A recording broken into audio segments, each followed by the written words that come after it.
In May 2010, 13.5 million people watched the Lost finale. Almost immediately, they started arguing about what it meant. A specific claim spread quickly, particularly online. The characters were dead the whole time. The island was purgatory. Everything that happened was limbo. This is not what the show said. The confusion is real, understandable, and almost entirely self-inflicted by the showrunners. But the specific claim is wrong. Here is what the finale actually showed. Lost told two parallel stories in its final season. On the island, the survivors were very much alive, facing a final confrontation with the Man in Black, the show's villain, trapped in the form of the Smoke Monster, who wanted to destroy the island and everyone on it. These events were real within the show's world. People got shot, people died on screen. Others escaped on a plane. Simultaneously, the season showed a different timeline. In this version, the Oceanic 815 flight never crashed. The survivors landed in Los Angeles, lived different lives, and slowly began to experience flashes of recognition. Memories of an island that, in this timeline, they never reached. In the finale, the show revealed that this second timeline was not an alternate reality. It was a constructed purgatory. The characters had created it together, after their deaths, which happened at different points across decades of their lives, as a place to find each other one final time before moving on. The church at the end, the light, the gathering, that is the afterlife. The island is not. So why did so many people believe the opposite? Partly because the show planted a season 1 image that people remembered incorrectly.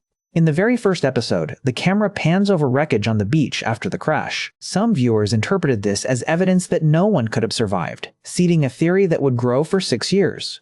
But the wreckage was staged by ABC, added to credit sequences as a visual effect. The showrunners have said explicitly it was never meant to imply anything about the characters' fates. More significantly, the show trained its audience to distrust what they were seeing. For 6 years, Lost specialized in misdirection. Flashbacks, flash forwards, flash sideways, reveals the contradicted earlier information. The audience had learned that appearances were not reliable. When the parallel timeline appeared in Season 6, many viewers assumed it was another trick, another layer of alternate reality to be explained. They were primed to look for the hidden meaning rather than the surface one.